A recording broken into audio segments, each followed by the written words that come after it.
All right, y'all, welcome back to the show. It's Anti-War Radio. Uh-oh, we got an echo on the line.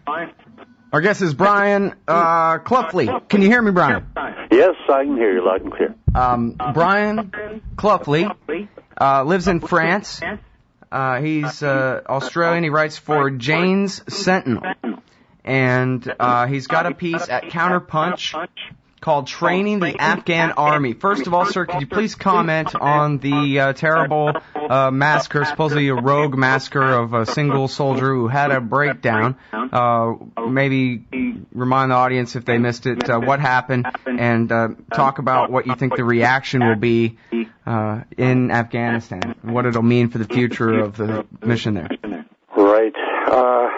One has to be sorry for the people who were killed and their relatives, naturally. One has also to be sorry for this man who appears to have been deranged. In the early hours of yesterday morning, around about 2 or 3 o'clock in the morning, Afghanistan time, he left his compound.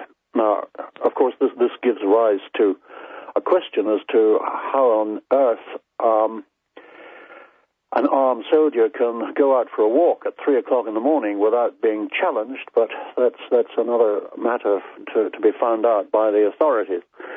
And he went to the local village not far away and killed some 16 people, of whom we think 9 perhaps were children.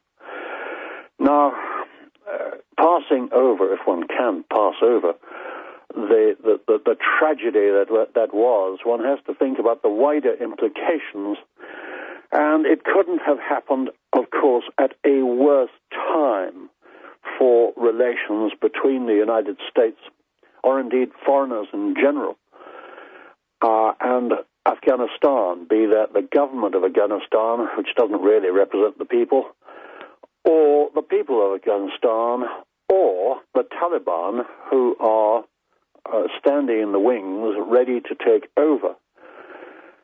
Whenever that may be convenient, whenever foreign troops leave, of course, the present government will fall. So the implications are, in the long term, that even more damage has been done to relations. But right now, of course, everyone is hunkering down and waiting for the reaction on the part of the Afghan people and, of course, by the militants, and who knows what that will be. Well, and Cobble has been in a state of riot over the most recent desecrations of the Quran, of course. But I actually wanted to get, if we could, to the of course that you threw in there. That, of course, without NATO, what is now the so-called government of Afghanistan will fall and be replaced immediately by those we call the Taliban insurgency, as just a matter of fact. Is it that simple and to the point? It's not. No, I fear it's not that simple, because Afghanistan is not a simple country. Well, of course, no country is a simple country. But in Afghanistan, you have got the warlords, you've got the drug barons, you have got the people in power in Kabul, and you have the Taliban, and you have the tribes, who aren't necessarily Taliban, of course. They just want to be left alone to get on with their lives. Now, when the foreign troops disappear, there will be no stability in Kabul, and it is more than likely that it'll be a rerun of when the Russians left after their occupation, and eventually the country dissolved into anarchy, more or less a civil war. And I fear that's what's going to happen next time. Not that I am a supporter of foreign occupation of Afghanistan. It should never have happened in the first place. Right, yeah, just on the details, not necessarily the morality of it or anything. in the Iraq War, there was a time where it seemed like, hey, years of this, and they're completely failing to train up the Iraqi army, and this just can't work. And then it turned out, yeah, they could, and they pretty much made the Mahdi Army and the Badr Brigade into the Iraqi army, and America bought them all the same kind of green uniform or whatever to wear, and now they're Maliki's army. It sort of worked. Is it impossible to work the same way in Afghanistan? Yes, I'm afraid so. There are decided differences between the two countries and instances. In Afghanistan, the training system has been so badly managed from square one that the only thing to do would be to start over. The trouble is there isn't time to start over. It's such a shambles. It beggars description. To think that you can train a soldier in 8 weeks and then send them out in the field is absurd, to put it mildly. It's a long-term process. It takes a lot of very, very hard work, and it's got to be done by trained trainers, and this hasn't been happening. Therefore, the state of the Afghan army is abysmal. Now, this isn't to say there aren't some excellent individuals and leaders and led in the Afghan army. It's just that they're really up against it in a big way. The training system does not work. Well, it's surprising that the Afghans would need any training. They're Afghans. Don't they already know how to fight?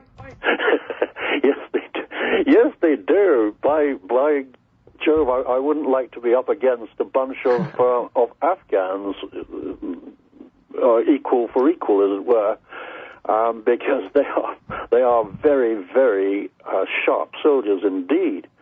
But there's more to it than that when you're fighting a modern war against a very skilled, irregular militant opponent. You've got to be able to fight in units, not just in small penny packets of raiding parties, which is exactly what the army and the foreigners, of course, are up against. The sophistication of the foreign forces in Afghanistan is just amazing. The gadgetry, the weaponry that they have is staggering, and they are at the moment on the back foot. What's going to happen to an Afghan army that isn't going to have anything like the equipment and training that the foreign forces have? Mm-hmm. Well, and one difference, too, I guess, would be that in the Iraq War, they were fighting for the majority, and it was a long and bloody battle to, complete the sectarian cleansing of Baghdad, kick all the Sunnis out, and make it an 85% Shiite city. But when they were done, they were done. Whereas here, we're fighting for a minority that will always need us. A minority that will always need us. That's not exactly democracy, of course. No, not exactly. Although maybe it is. But the government in Kabul can hardly be declared or claimed to be representative of the people of Afghanistan. I mean, it's absurd to even think about that. It isn't. And, of course, it's almost entirely corrupt, which is, to put it mildly, regrettable. They will fight as hard as they can, of course, but I think a lot of them, at the first sign of trouble, will be on the plane to Dubai with a few million more dollars in their suitcases. Mm-hmm. All right, y'all, it's Anti-War Radio. I'm Scott Horton, and I'm talking with Brian Cloughley. He writes for Jane's, one of the Jane's magazines. I forget, there's a lot of different ones. And he's got a piece at Counterpunch called System Failure, Training the Afghan Army. Counterpunch.org. We'll be right back after this. All right, y'all, welcome back to the show. It's Anti-War Radio. I'm Scott Horton. And I was reading this article, Training the Afghan Army. It's by Brian Cloughley at counterpunch.org. System Failure. And He writes also for Jane's Sentinel. I'd never heard of that one before. But okay. And the story is that our guest, Brian, has experience training an army. Actually, he says in the article, or I guess, sir, you say in the article, when you got home to Australia from Vietnam, you were put in charge of training a bunch of guys. So you happen to know what it means to put together an army. And you happen to know that that's not what is going on in Afghanistan. Could you elaborate about that a little bit for us, please? Well, it's quite simple. When I got back from Vietnam, I was given what was laughably called a rest posting. Which meant getting up at 5 o'clock every morning to go on an early morning run with the soldiers, amongst other things, and working extremely hard to train hundreds of soldiers, because at that time we had, of course, conscription in Australia, just as there was in the States. And it was a very, very hard job. It was tough, but I had some superb instructors, really professional guys in my company. And not only that, of course, the advantages were that we all spoke the same language. Now, this doesn't happen in Afghanistan, of course, because there are many languages and dialects. Everyone was literate. All the recruits were literate. Well, in Afghanistan and the Afghan Army recruiting system, you hear various claims about literacy, but at the most it will be 25%. After all, that's about the literacy rate for the entire country. And there are many, many other differences between a conventional Western training system, military training system, and the problems that are being faced in Afghanistan.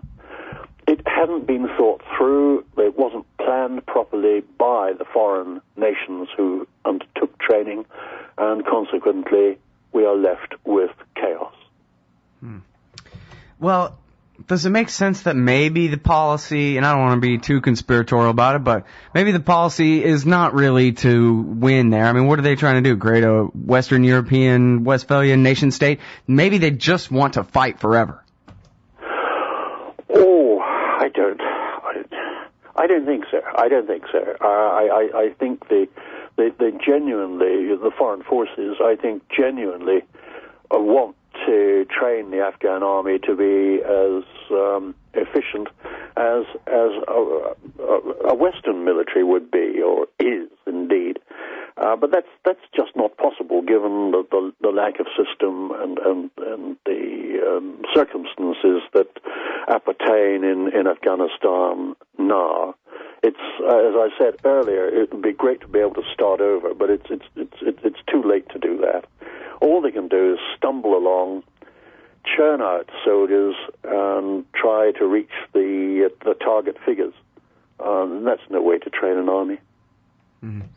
Well, now, if there's, I hate to admit that this is true, but I think that this is really true. In America, if there's an anti-war narrative at all, it now belongs to war pigs like Newt Gingrich. Sorry, but that's pretty much the only thing you could say about the guy, I think. And the narrative is, well, maybe these good-for-nothing Afghans just aren't grateful enough for all of the sacrificing we've done for them, and maybe we're just too good to help them anymore. Seems like that might be the only anti-war argument that could possibly win around here. Maybe that's true. Maybe we should all get on board for that one. Look, the Afghans didn't want us in there to begin with. No Afghan asked the armies of the West to come in and take over their country. So it just doesn't stand up. What all the Afghans want to do is to be left to carry on in their own way. Now, the problem is their way is not our way, and their way is pretty chaotic. In fact, totally chaotic. The rights of women are just unbelievable. The lack of rights of women, for example, are just unbelievable, and they're not acceptable to us. But who are we to start preaching to everyone around the world? And we've got ourselves in a real mess in Afghanistan, and I don't know how we're going to get out of it. Yeah, it really is amazing to read in your article just about the discrepancy in command structure of the NATO forces, where they don't even have one policy. Never mind, having the people that they're training up being from even compatible tribal groups or whatever. But the different tribes in NATO, they can't get along either to even decide what they're doing. Well, exactly. And in fact, it was put when I was in Afghanistan. I haven't been in Afghanistan for 4 years now, but it was put to me by one Afghan who was asked, were these troops Canadian or British or American? And he looked and he said, listen, you can't tell our tribes one from the other. How the hell do you think, or was that effect, can we tell yours? They've got no idea who's doing what in their own country. The whole thing is so chaotic, it's almost unbelievable. The foreign forces, they don't have the same rules of engagement. And of course, they keep their rules of engagement secret, but naturally, I've got a lot of old friends around the place, and I've found out the various rules of engagement, and they are different. But you can't have that.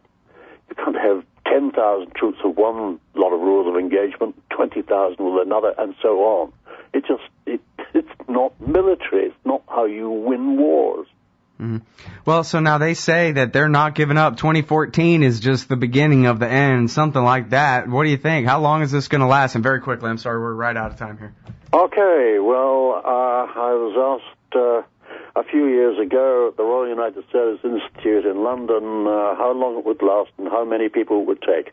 And I said, you can put in 500,000 people and it will still last forever. So that's the end of that. So, but they could. I mean, the American, until the dollar breaks, the United States can continue to send men and firepower there, and they can't really be forced out. No, they can't be forced out. It's going to be Americans who are going to, the American public are going to force the troops out. What's the point in losing all these young lives? Just have a look at the casualties on iCasualties.org and see the ages of these kids. It is disgusting. Well, only if we could define our leaving as a victory the way they pretended and got away with saying that losing Iraq was a victory just a couple of months ago, then maybe we could end it. Yep. Declare victory, come home, wipe the hands, and say, okay, we're going to start over. All right, thanks very much for your time, and it's a really great article here at Counterpunch, Training the Afghan Army at counterpunch.org. Brian Cloughley from Jane Sentinel. Thank you very much. Thank you.